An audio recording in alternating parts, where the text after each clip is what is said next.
Mesdames, Messieurs, bienvenue à Face à ECN. Pour cette édition, nous sommes à Saint-Denis en France. Dans un instant, nous serons en compagnie d'un originaire du Cameroun qui est juriste de formation, chef d'entreprise, mais également connu comme un des acteurs incontournables du showbiz camerounais dans la diaspora européenne. Jean-Robert Ngamo est Face à ECN et c'est tout de suite.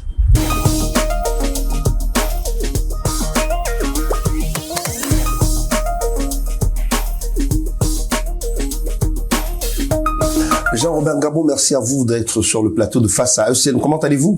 Ça va très bien, monsieur Eric Christiania.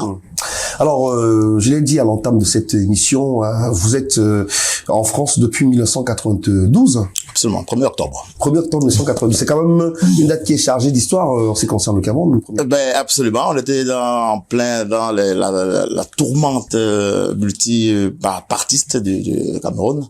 Et c'est à ce moment-là, je suis même parti, j'ai un regret parce que je suis parti quelques jours avant l'élection présidentielle. Alors, qu'est-ce qui vous amène en France, Jean-Robert Ngamo, en 1992? Les études. Je viens pour faire des études parce que j'étais inscrit à l'université de Ngouaikele à Yaoundé.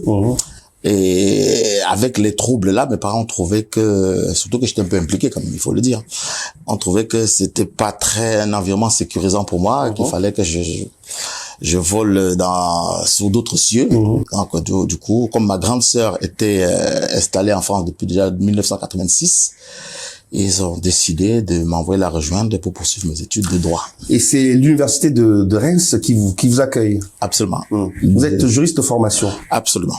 Absolument, j'ai arrivé à l'université de Reims, j'ai passé toutes mes études, j'ai pas fait une deuxième université. C'est la seule université que j'ai fréquentée Vous gardez de bons souvenirs de votre passage à l'université? Excellent souvenir. Jusqu'aujourd'hui, en plus, on a un groupe d'amis La ville de Reims aussi, en Champagne. Oui, en plus, mes parents, ma mère y est installée depuis 98. Donc, Reims, c'est un peu comme mon village.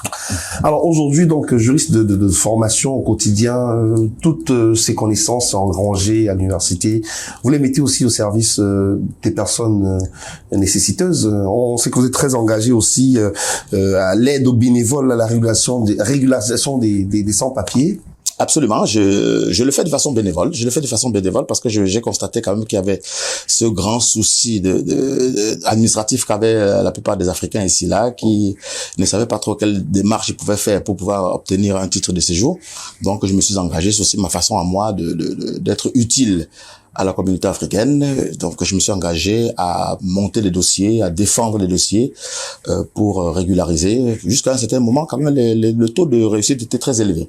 Bon, j'ai un peu baissé le pied parce que les autres activités étaient assez prenantes. Voilà. Et justement, en parlant des sans-papiers, aujourd'hui, quelle est la réalité? C'est-à-dire que est-ce que les problèmes restent toujours aussi préoccupants qu'il y a 10, 15, 20 ans quand vous êtes arrivé en France? Bah, absolument. Je pense que même ça s'empire, hein.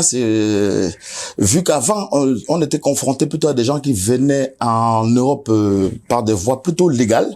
C'est-à-dire qu'ils devenaient illégaux après, mais au départ, ils venaient de façon légale avec des visas peut-être courts, mais ils avaient des visas. Sauf que on a vu le phénomène qui a émergé, qui est celui qu'on appelle les beaux ailleurs, qui n'avaient même pas de passeport, rien du tout, ils passaient par la route. Par le désert. Par la mer aussi. Par la mer, absolument. Donc, ça a changé carrément la donne. C'est différent, c'est des traitements différents, c'est des approches différentes que avant, c'était des personnes qui avaient un visa, court séjour et qui décidaient de rester. Donc, on les aidait un peu plus facilement. Maintenant, c'est un peu plus complexe, mais bon, on lâche pas l'affaire, hein.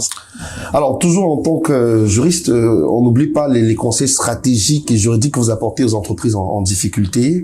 Au quotidien, comment ça se passe? C'est les entreprises qui viennent vous solliciter? Comment ça se passe? Bon, généralement, c'est beaucoup d'entreprises qui sont dans mon secteur d'activité, qui me connaissent, qui savent bien que j'ai ces formations de juriste là. Lorsqu'ils sont confrontés, par exemple, à un contrôle fiscal, et il faut quelqu'un pour aller les représenter, parce qu'il faut savoir que le contrôle fiscal, c'est un peu comme le cancer des entrepreneurs. Ils prennent ça de façon souvent très très mal, alors que bon, souvent ça se passe plutôt bien. Donc moi, je prends le devant pour aller les représenter, défendre leur dossier, et trouver des accords avec l'administration, parce qu'il faut dire que l'administration, ce ne sont pas les ogres comme on dit. On trouve toujours des voies et moyens lorsque surtout le contribuable est de bonne foi. On arrive toujours à trouver des solutions pour pouvoir faire pérenniser l'entreprise. Ou s'il n'y a pas de solution, on voit comment passer par le redressement ou bien la liquidation judiciaire. Est-ce qu'on peut dire que vous avez beaucoup de chance finalement, au vu de votre parcours universitaire en France? Vous êtes arrivé pour les études, tout s'est bien passé à Reims. Aujourd'hui, vous êtes en pleine activité. c'est un parcours qui pourrait être un parcours inspirant aussi pour beaucoup de jeunes qui souhaitent se lancer dans des études en France. Est-ce que vous pouvez dire que voilà, la vie vous a souri sur le plan justement des études en France? Je veux dire que là, en fait, c'est même un concours de circonstances, c'est beaucoup de hasard. Parce que moi, en 98, 99, j'étais voué à rentrer au Cameroun. Moi, je voulais partir. J'ai eu la chance d'avoir un entretien à l'époque, la société s'appelait Intelcam. Je devais intégrer le service juridique de la société Intelcam. J'étais convoqué à l'entretien d'embauche. Et c'était pour le 99, je crois. Et après, paf, il y a ma fille, en fait, la compagne avec qui j'étais à l'époque, qui est tombée enceinte. Je me suis dit, je peux pas partir et laisser un enfant en France. Voilà tout ce qui change mon destin. J'ai décidé de rester et voilà, je cherche d'abord du travail je travaille dans la banque, finance, services contentieux, services juridiques. Je peux pas citer les banques de la place. J'ai fait des introductions en bourse. J'ai travaillé pour les fusions-acquisitions, jusqu'à ce que un jour je me dis, bon, pourquoi je me mettrais pas plus tard à mon compte. Et voilà comment je change radicalement de vie. Je peux dire que c'est un parcours qui n'est pas, bon, il y a beaucoup de gens qui ont des parcours plus glorieux, mais il n'est pas honteux non plus.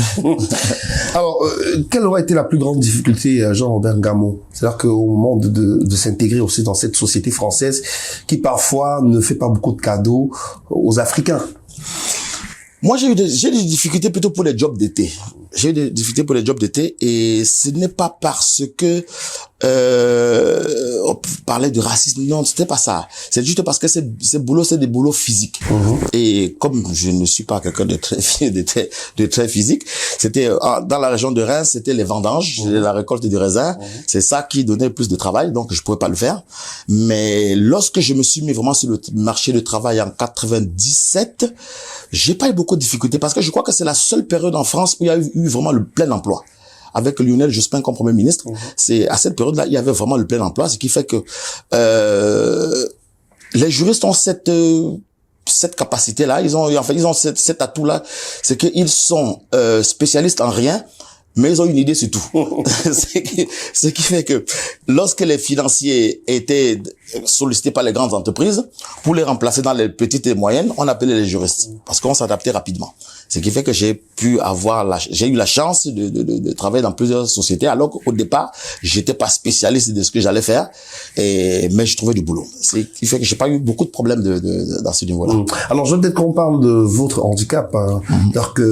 C'est-à-dire que sous d'autres cieux, ça aurait été un problème, mais en France aussi, peut-être grâce à la politique d'inclusion, vous avez pu vous faire un chemin. Est-ce que finalement, ça a été, vous n'avez pas ressenti à un certain moment que c'était un problème pour vous? Non, pas du tout. Non, parce que je crois que c'est plutôt une source de motivation. J'ai un mental que m'a forgé mon père, qui m'avait dit un jour que je revenais de faire du sport avec mes frères. Chaque fois qu'ils allaient faire du foot, j'allais avec eux. Un jour, il m'a appelé, il m'a dit, il faut que je sois sincère avec toi. Ce que tu vas faire là, ça va te servir à rien. Tu pourras pas faire du sport. Il m'a cité un certain nombre de métiers, menuisier, mécanicien, plombier, footballeur. Il m'a dit, jamais tu pourras le faire. Tout ce qui va te sauver dans la vie, c'est ton cerveau et ta bouche. Donc, utilise ça bon escient, tu vas voir que tu vas t'en sortir. Ce qui fait que moi, quand je suis arrivé en France, il y avait beaucoup d'aides qui étaient mises en place pour les personnes à mobilité réduite. Voilà. Je n'ai jamais sollicité ces aides-là parce que je savais que ça allait me rendre paresseux. Donc, je me suis dit, je vais faire comme tout le monde. Je vais chercher du boulot. Et j'ai eu la chance que, comme je dis, je suis entré dans le marché du travail quand on était dans le plein emploi. Je veux pas dire que parce que j'étais plus intelligent que les autres. Non, pas du tout. Mais, j'ai un mental qui fait que je n'aime pas demander l'aumône. Je n'aime pas me trouver en situation de demandeur. Je préfère affronter la difficulté. Et le racisme, la ségrégation, j'ai pas trop connu ça peut-être parce que j'ai pas voulu voir. Je me suis dit, je fonce et puis. Vous êtes forgé un mental de vainqueur. Exactement. Parce que depuis le Cameroun même, c'était pas facile, hein. Je veux dire, ceux qui découvrent les différenciations ici en France, au Cameroun peut-être, mais moi, depuis le jeune âge, j'ai toujours eu, le premier jugement qu'on a porté à mon égard a toujours été un jugement un peu d'infériorité, que bon, comme j'avais une jambe qui traînait, peut-être j'étais un peu moins bon que les autres, j'étais peut-être moins beau que les autres, mais je me suis dit non, je vais toujours faire plus que les autres pour pouvoir arriver au résultat que je souhaite. Des souvenirs de votre enfance au Cameroun, une belle enfance, Jean-Robert Ngamo, avec des parents avenants, une grande famille autour de vous pour vous couvrir d'amour. Vous vous souvenez de ces moments forts? Oui, on était déjà 27 frères et sœurs. Bon. Famille polygamique? Pas famille polygamique. Et on habitait tous dans la même maison. C'est-à-dire que c'était pas 27 frères et sœurs sous le même toit. Dans la même concession. On était tous dans la même concession et mon père avait une rigueur juste, parce qu'il faut dire les choses. Une rigueur juste qui fait que on était nés toujours 3 par 3 parce qu'il avait 3 femmes. On était nés 3 par 3, donc chacun avait son jumeau de la mère différente. Moi, mes meilleurs amis, mes frères avec qui je suis le plus soudé, c'est ceux avec qui je suis même pas de la même mère, parce qu'on dormait dans la même chambre, on faisait tous ensemble, on avait quasiment tous le même âge. Donc ça a plutôt été bénéfique, et il faut aussi dire que j'ai bénéficié d'un tout, c'est que quand j'ai eu mon handicap, j'ai eu la chance d'être expatrié vers la Suisse, où je suis resté à peu près 7 ans. Dans une famille suisse, ce qui fait que quand je suis revenu au Cameroun, j'avais un traitement de faveur dans la famille. Fait que bon voilà, on dirait que voilà le blanc qui est arrivé, on essayait d'être, on était un peu plus avenant à mon égard. À l'extérieur, c'était plus dur, mais quand je rentrais à la maison, j'étais dans un cocon qui était plutôt aimant. Alors, en 2002, vous décidez de passer à une autre étape de votre vie ici en France. Vous devenez chef d'entreprise. Absolument. Vous décidez de vous mettre à votre propre compte.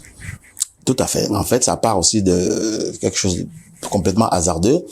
En 2001, lorsqu'il y a les attentats de World Trade Center à New York. À New York, voilà, je travaille pour une banque, BNP, ici pour la cité, au service des valeurs mobilières et des capitaux mobiliers. On faisait des introductions en bourse, et c'était vraiment le siège qui avait explosé à New York. À New York. Voilà, donc ils n'avaient plus de visibilité. Ils ont essayé de mettre en place un système de départ volontaire, dans lequel j'ai adhéré. J'ai dit ok, pourquoi pas. Et au départ, pour tuer le temps, j'allais aider un de mes amis qui était en difficulté avec sa société, avec ses salariés. Il fallait refaire les contrats de travail, il fallait travailler sur les ressources humaines. Donc je l'aidais comme ça. Et un matin, il m'a demandé, mais pourquoi toi tu montes pas ta boîte? Je vois que tu es très à l'aise avec ça, c'est toi qui fais les entretiens, ça se passe plutôt bien avec les... J'ai dit, bon, moi, en fait, c'est difficile pour moi parce que je ne suis pas très organisé. Moi, j'ai des idées, mais les mettre en musique, ce sont un peu compliqué. Organiser tout cela. Voilà. Et il y a la femme d'un ami qui était prof d'économie à l'époque, qui se met là, je sais pas, elle dit, ben écoute, si tu veux, je peux être ta secrétaire. Tu dis tout ce que tu veux, moi j'écris. Et c'est comme ça que j'ai dit, ok, pourquoi pas, on s'est lancé, et finalement elle est même plutôt devenue mon associée. Parce que bon voilà, elle avait tout ce talent-là de mettre en musique, tout ce que ça elle savait anticiper ou reproduire exactement ce que je voulais. Et aujourd'hui, vous êtes dans le secteur c'est quand même beaucoup de secteurs d'activité, le bâtiment, le nettoyage industriel, la rénovation, la dératisation, la désinfection, la désectisation. Voilà, ça fait quand même beaucoup de... Ouais, ben bon, en fait, tout ça se tient, hein. Tout ça c'est dans le bâtiment, c'est plusieurs branches du bâtiment. Bon, c'est quand on s'adapte à la demande. C'est-à-dire qu'au départ, qu'on arrive, c'est peut-être juste pour faire du nettoyage industriel. Après, on se rend compte que bon, voilà, il y a des entreprises qui ont besoin des plus petites, avec des structures plus mobiles, pour venir intervenir sur des chantiers. On monte la structure mobile et on y va. Après, on se rend compte qu'il y a une demande dans tel secteur, et c'est comme ça que je me suis développé. Et comment se porte l'entreprise aujourd'hui? Ça va? Vous tenez le coup, la conjoncture est un peu compliquée. Ça n'a pas été facile pendant le Covid, mais bon, l'État nous a bien aidé. L'État nous a bien aidé. Vous arrivez vraiment à vous faire une place dans ce secteur qui est aussi très concurrentiel, parce que à côté de vous, on a des grosses structures aussi, oui, des Européens, J'ai la chance d'avoir quand même des clients qui sont très stables. Donc j'ai les mêmes clients, pratiquement 70%, c'est les mêmes que j'ai depuis 2004. Donc c'est déjà quasiment une famille, donc ça se passe plutôt bien.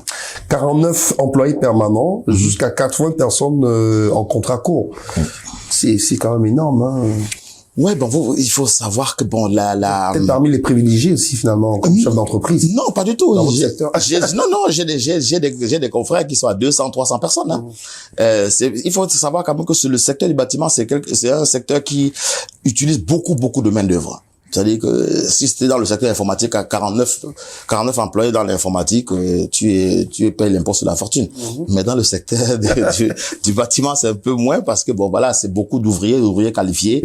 Il y a pas beaucoup de cadres, ce qui fait que il y a une grosse main d'œuvre, mais pas forcément très qualifiée comme dans les autres secteurs. On a besoin de beaucoup de main d'œuvre. Ça ne veut pas forcément dire que c'est des grosses entreprises, non. Alors Jean-Robert Ngamon, quel pourrait être, je vais pas dire la recette magique, mais c'est pas loin de là, quel pourrait être le bon processus à suivre si on souhaite aussi se lancer dans l'entrepreneuriat en France, lorsqu'on est Camerounais par exemple et qu'on arrive à l'Hexagone? Avoir un mental d'acier, se dire que forcément un jour on va tomber, faut juste penser à se relever. Et l'un des points très importants, c'est au niveau des associés.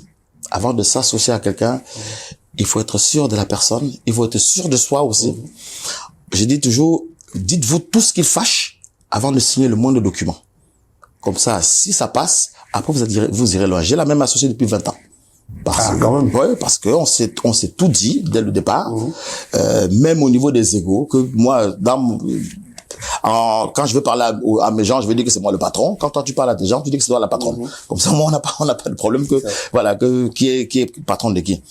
Et connaître un peu l'environnement juridique quand même, c'est où s'entourer. Et vos études, justement, à l'université de Reims vous ont beaucoup aidé dans ce sens. Absolument. Parce que vous maîtrisez quand même bien l'environnement juridique, tous les tests et lois qui encadrent l'activité professionnelle. C'est important, c'est important. Et puis aussi avoir des ouvriers, avoir des superviseurs, avoir des cadres qui sont vraiment dévoués. Moi, ma secrétaire est venue en stage en 2004. Elle venait faire son stage, elle était en BTS. Elle n'est jamais repartie. C'est la même que j'ai depuis. L'autre jour, je crois, fêté ses 40 ans. J'ai halluciné. J'ai dit, tu as déjà 40 ans, mais elle a grandi. ouais. Au sein de l'entreprise. Elle est restée. Maintenant, elle n'est même plus en secrétaire. Maintenant, c'est une assistante. Elle touche à tout. Alors, vos prochains challenges sur le plan professionnel? J'essaie de me diversifier, de voir comment je peux faire par rapport au Cameroun. Avec un associé, un ami, on a racheté un snack bar, restaurant à Douala. On va essayer de faire l'utile et l'agréable. L'apothéose. Ça s'appelle l'apothéose. L'ouverture, c'est le 5 octobre 2024. Voilà le projet que j'ai actuellement sur le plan professionnel. Sinon, le reste, je prépare plutôt la rentrée de septembre avec les nouveaux contrats. Je rappelle les anciens. J'essaie de prospecter. Voilà, c'est ce que j'ai fait. Vous avez investi aussi en Côte d'Ivoire. On parle de la création d'une unité d'élevage, de transformation de porc en Côte d'Ivoire. Absolument. Ça, c'était vraiment le rêve parce que j'ai découvert la Côte d'Ivoire, j'ai adoré ce pays.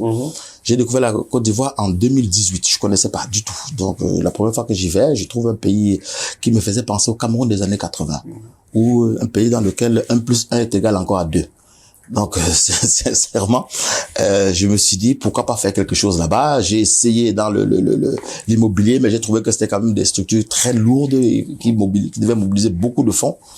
Et c'est pas évident quand tu vis en Europe pour aller, surtout tu n'es pas une multinationale.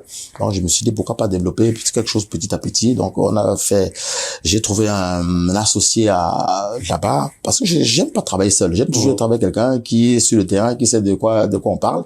Et on a monté une unité d'élevage et de transformation de porc. On a acheté 4 hectares de terrain entre Abidjan et Yamoussoukro dans une petite ville qui s'appelle Pakobo. C'est chez les Baoulés.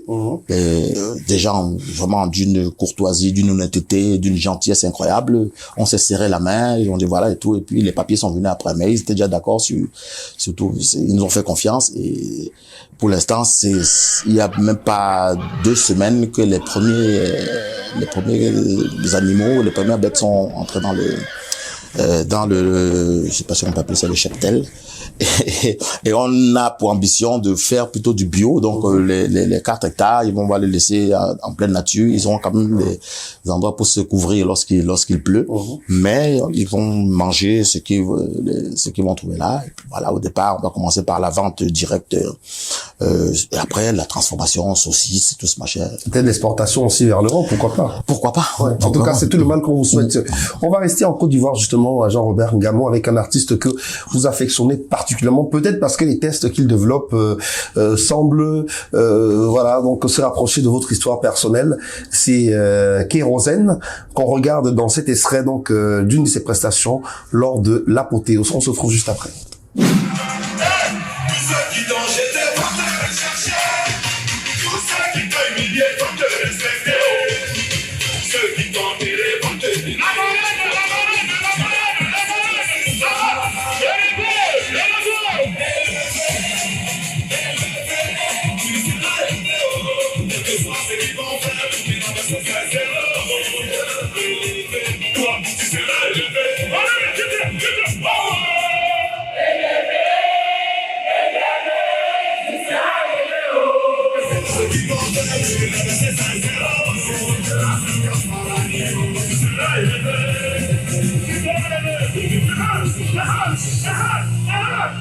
Entre nous qui crime et vous qui vous tâte, lesquels hurlent ça, kérosène et qui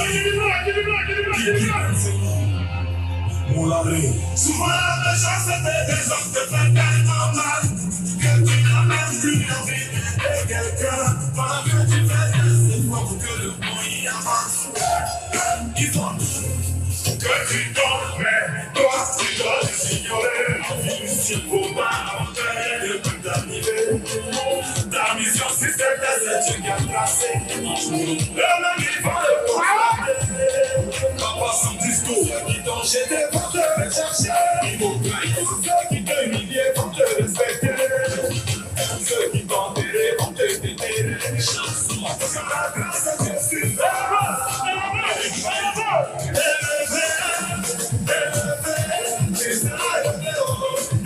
C'est qui vont faire tout de la base c'est zéro. C'est élevé.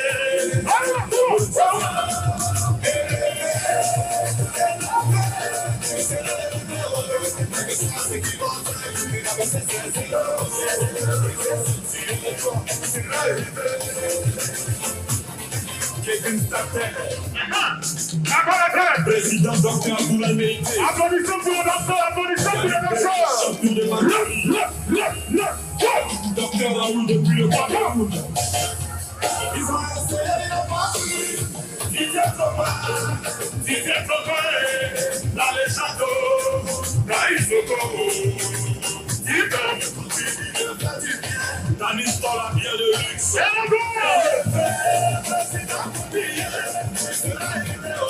Mais que ça c'est qui vont faire que t'es la baisse c'est zéro. Et si c'est un barco de Nao, ça va élever.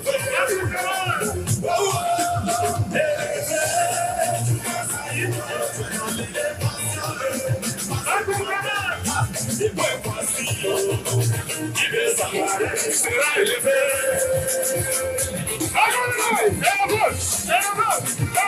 Fiston Gani, l'espoir de la jeunesse. Docteur Kanga, HKP. Nouveau Isiaka. Si sera élevé, c'est pas la blablabla. Ceux qui gagnent et à ceux qu'on appelle les champions. C'est ça, on dit, on est ensemble. Le tuto, on n'est pas mélangé. On peut avoir le même boulot, les mêmes salaires, mais pas la même étoile. On peut habiter le même quartier. Mais tu auras l'impression que c'est chez moi seul le soleil brille. Après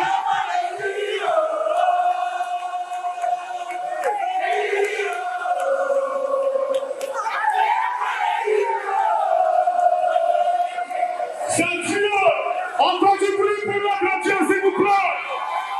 Je vous donne rendez-vous, chers frères et sœurs.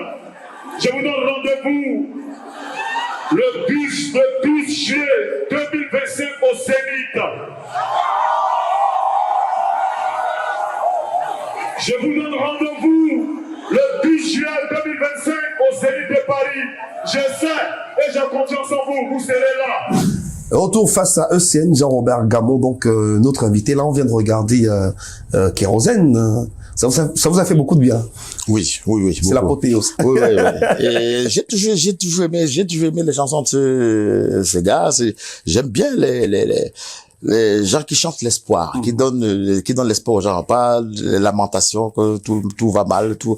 Non, que voilà, je pars de rien et puis j'arrive à quelque chose. Et là, c'était un extrait qui a été choisi à dessein lors de l'apothéose, qui porte la signature de NJR Production, qui est votre structure événementielle. Au départ, j'étais un peu dans la musique pendant des années. Vous avez joué d'un instrument? J'étais plutôt chanteur. Ah oui, c'est vrai? C'est vrai.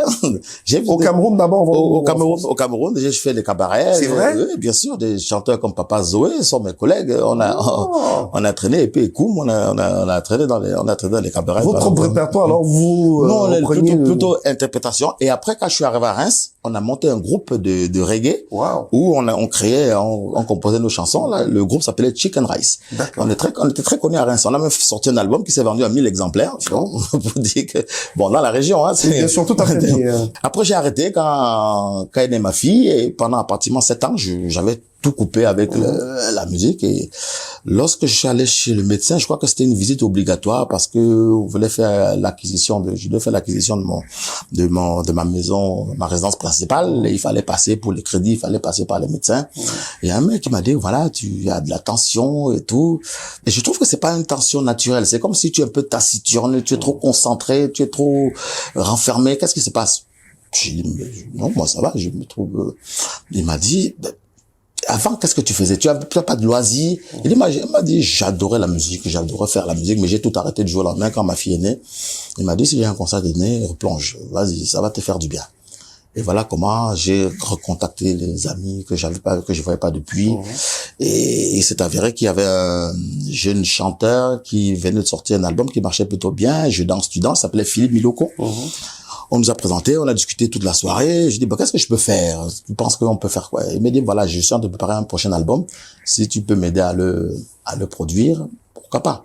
Bon, moi, j'ai pas voulu faire les choses de façon bancale, donc j'ai monté une structure qui s'appelait NGR Production et j'ai pris le devant pour faire toutes les déclarations nécessaires. Et là, c'était votre nouveau départ dans le showbiz. Voilà, c'était de façon plus professionnelle. Exactement. Alors, revenons quand même à cette étape qui moi m'intéresse, c'est-à-dire que l'étape des cabarets au Cameroun avec les papas Zoé, c'était qui vous mettre à penser, c'était qui vos influences?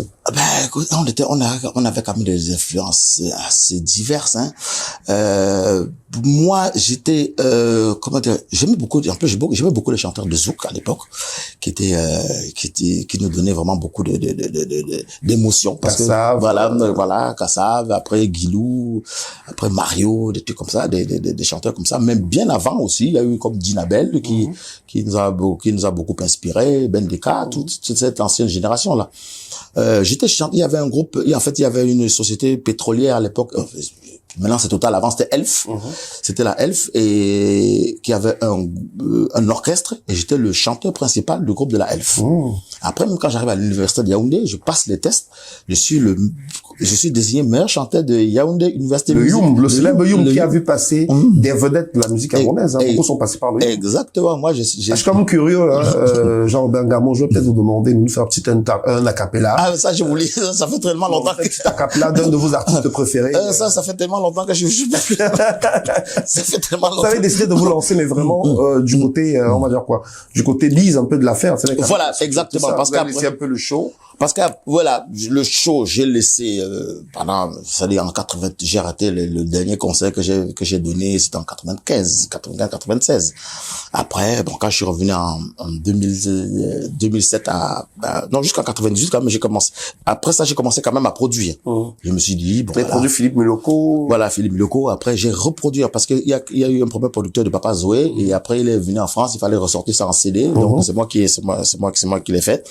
Et quand le marché du disque, c'était la période où je suis arrivé un peu tard, il faut dire. Et donc, je me suis dit, bon, voilà, je me lance plutôt dans la production de spectacles. Voilà, et vous avez fait énormément de spectacles parce que votre nom est lié à l'organisation de tellement de soirées camerounaises en Europe. Vous avez organisé tellement, vous avez permis à nos compatriotes qui vivent ici en Europe de pouvoir, être connectés à nouveau au pays grâce à des artistes que vous avez d'ailleurs fait venir du Cameroun pour la France. Absolument. Est-ce qu'on peut en parler un peu plus en détail? Oui, je vais dire, déjà, je suis la deuxième personne qui produit le groupe Magic System en concert en France. C'est-à-dire, ils font le premier concert au Zénith à Paris, le deuxième concert, c'est à Reims. Et c'est moi qui l'ai fait venir. Le manager de l'époque, pour la petite histoire, de Magic System, c'est l'actuel manager de Fally Ipupa. Madina. Le Camerounais Madina. Notre frère Madina qu'on salue.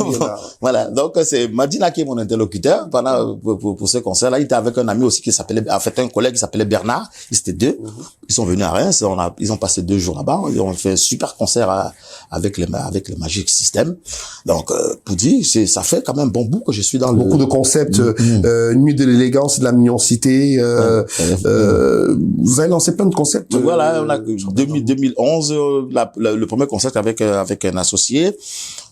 On fait venir Narcisse Price du Cameroun, on fait venir Guy Watson, Mignon Cité, on fait venir Tchakala VIP. Voilà, les trois qui sont sur le plateau viennent directement du Cameroun.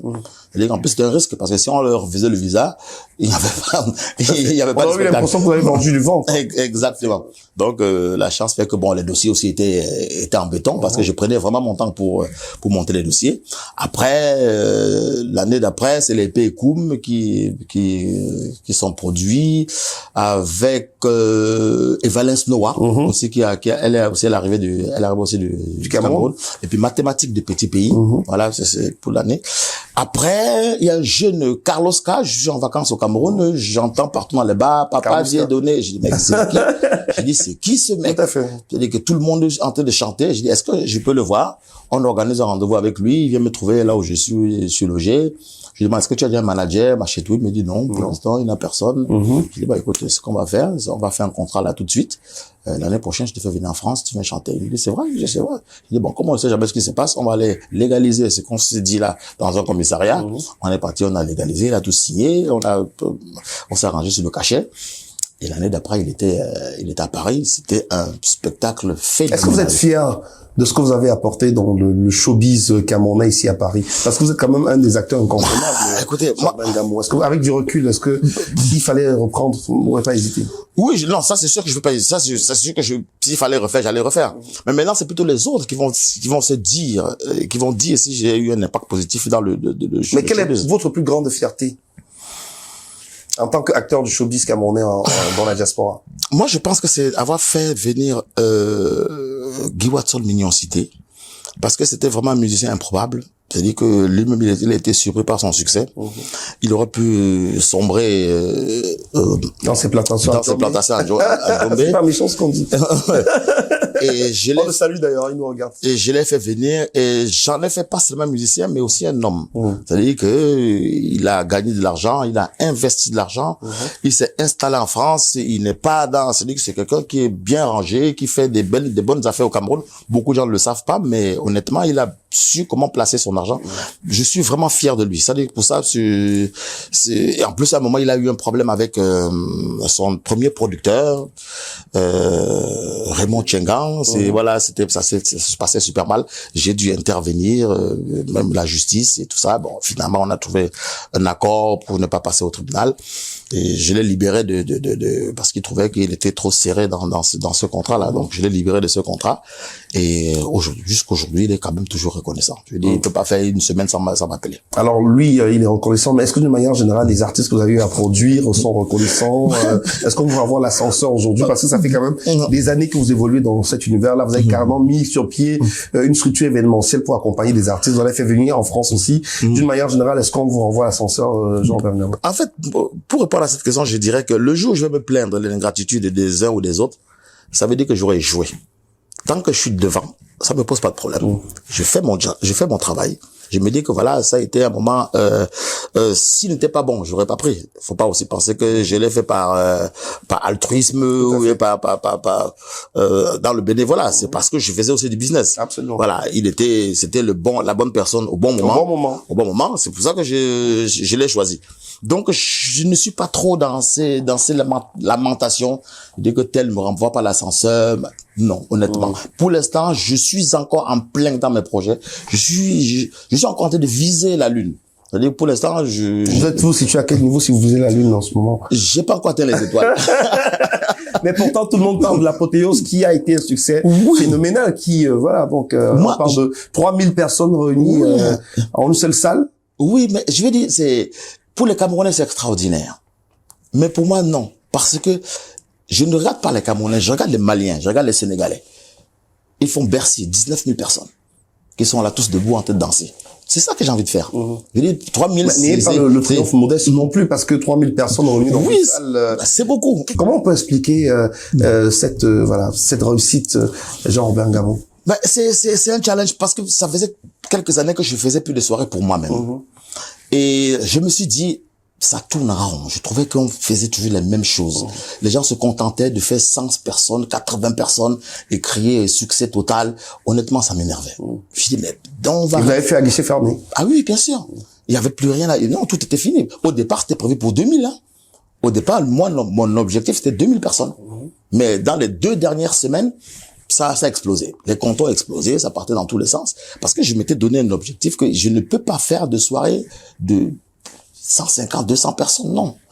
Et l'idée vient lorsque je suis sollicité par l'équipe de Valsero pour le Zénith de Paris.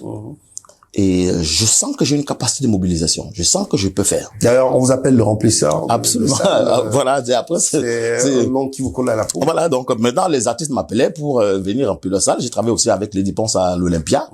Et j'ai pris le projet à moins de 3 mois de l'événement. Mais je me suis tellement impliqué. Est-ce que c'est dû aussi au fait que ça s'explique peut-être au fait que vous ayez une certaine proximité finalement avec tout le monde dans la communauté qui fait que, voilà, quand vous organisez un événement, on se sent tout de suite concerné, on a envie de vous accompagner. C'est aussi oui. Et aussi parce que je suis quelqu'un qui prend beaucoup de risques, même intellectuels. C'est-à-dire, je suis un peu clivant. Ce qui fait que je crée des gens qui n'aiment pas, et derrière, il y a des gens qui aiment. Donc, quand tu crées ces oppositions, ceux qui sont pour toi sont mobilisés, ça devient du militantisme. Donc, ils font tout pour que ça marche. Donc, j'essaie toujours j'ai eu, c'est une technique que j'ai eu de quelqu'un que les Africains n'ont pas beaucoup aimé, l'ancien président français Nicolas Sarkozy. C'est-à-dire que quand tu vas quelque part, tu n'as pas besoin d'embrasser tout le monde. Tu clives, tu choisis une cible et tu vas dessus. Le reste, tu dis, j'ai pas forcément besoin de vous. Et souvent, comme les Africains n'aiment pas qu'on les rejette, quand tu dis que t'as pas besoin de vous, c'est eux qui viennent. Est-ce que finalement, ça fait pas de vous un peu une sorte de gourou, un peu du showbiz c'est ce qui se dit aussi un peu à votre sujet. Les mauvaises langues disent ça. Et vous dites quoi? Je dis que c'est faux parce que je ne tiens personne. Vous êtes plus un stratège, en fait. Exactement. C'est-à-dire que ceux qui me côtoient, ils vous diront que je n'impose rien à personne.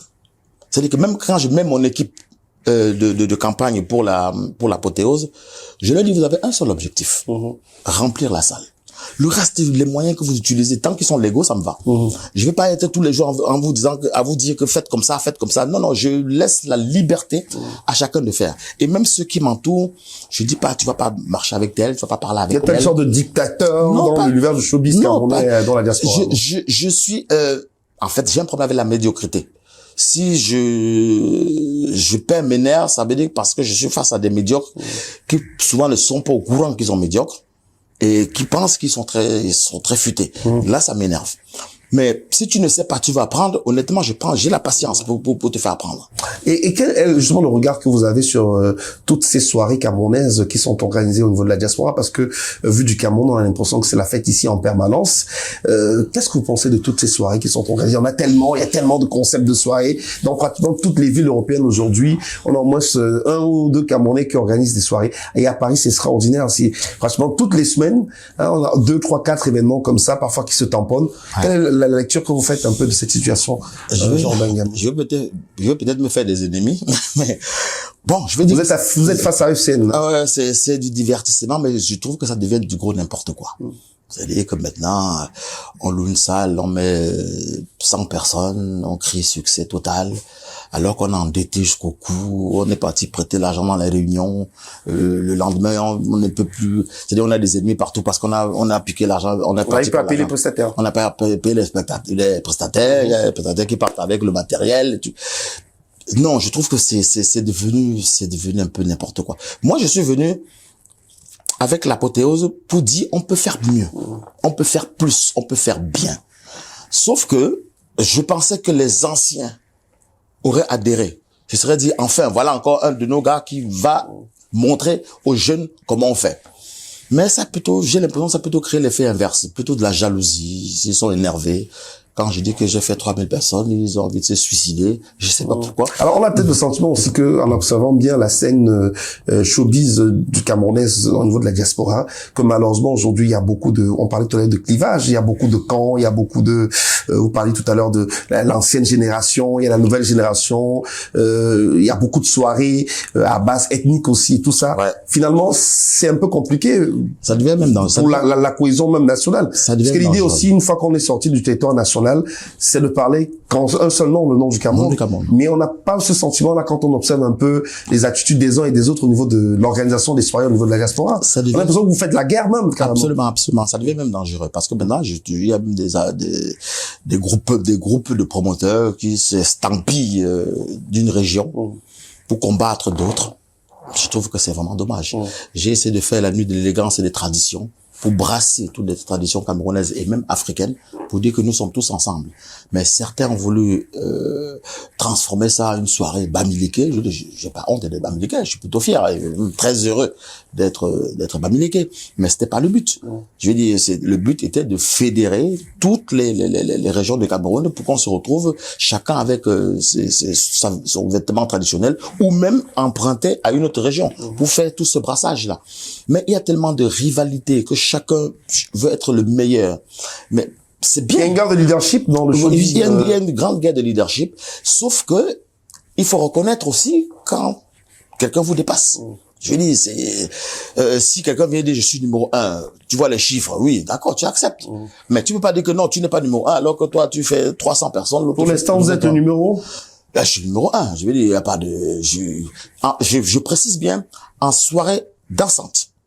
Parce que derrière, il y a des gens qui font des grands concerts. Je prends Torpedo, qui fait des concerts dans des grandes salles. Je ne veux pas me comparer à lui parce qu'il est dans un autre créneau. Il y a aussi mon jeune frère Charlie Jaguar, qui fait aussi des gros concerts dans des grandes salles. Je vais pas aller quand je vais aller dans ce secteur-là, maintenant, ça sera des confrères et des concurrents. Mais pour l'instant, je ne considère pas, je parle actuellement des événements festifs dansants. Je suis le numéro 1. Et qu'est-ce que vous pensez de cette nouvelle génération qui arrive aussi vraiment et qui a envie de pouvoir s'imposer? Parce qu'on a parfois l'impression que les anciens ne veulent pas libérer de l'espace. On a l'impression qu'il y a des jeunes aussi qui arrivent. Il faut peut-être penser à la relève aussi et à renouveler cette scène de promoteurs.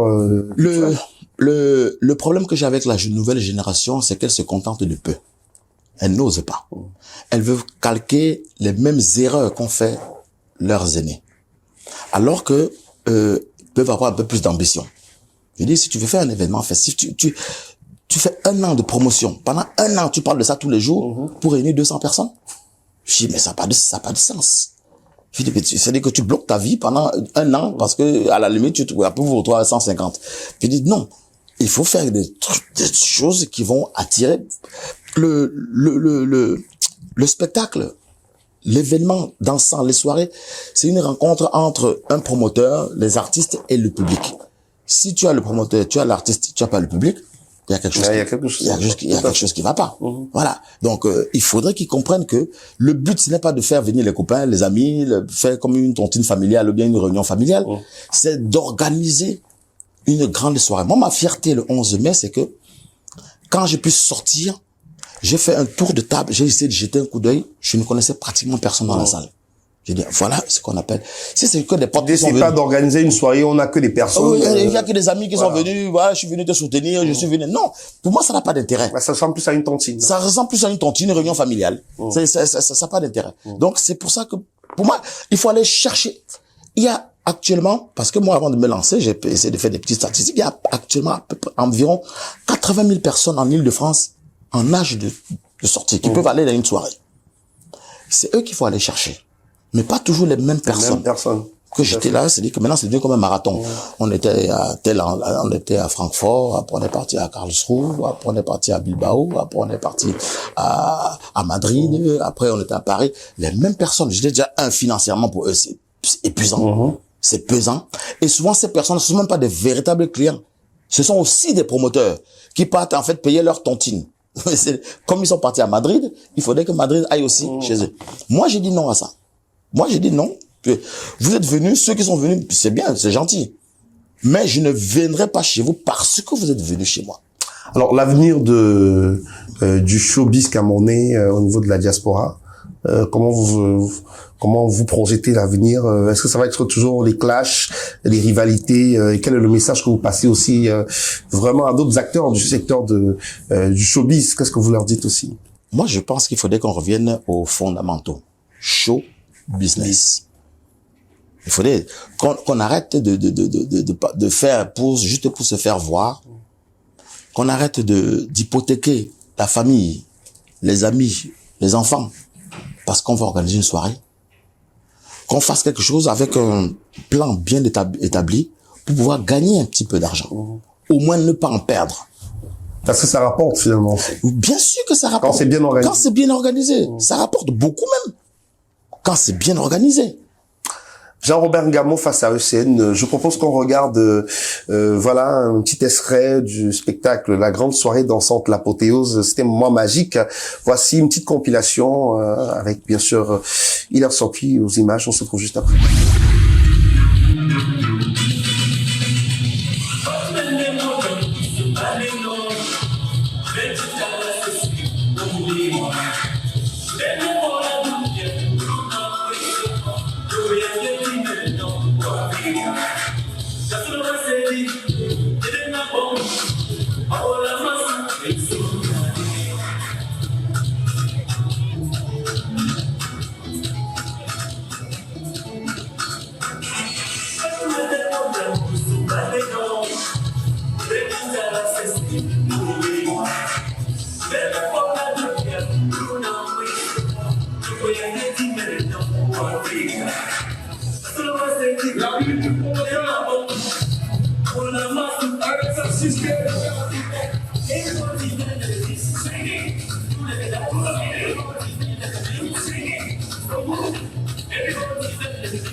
Quelle soirée extraordinaire. Quand on regarde ces images-là, on se dit, un sentiment d'avoir bien fait le travail.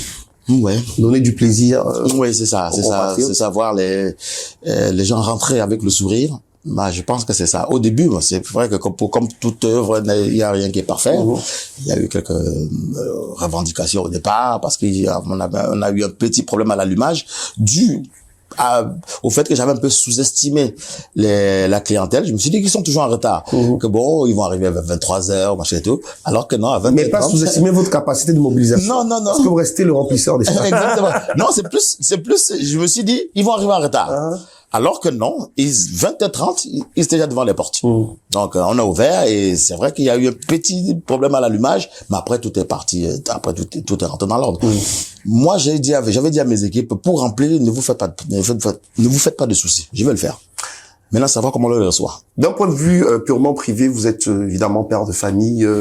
Comment vous arrivez à vivre votre vie de famille avec votre intense vie professionnelle et vie dans le showbiz? Parce qu'on a l'impression que le showbiz tout seul déjà prend énormément de votre temps, votre vie professionnelle. Comment vous arrivez à vivre un peu la vie privée? Je crois que ma famille me connaît quand même un peu, parce que je dis toujours au départ, quand je connais quelqu'un, dès qu'il y a possibilité, je l'amène à Bafoussam.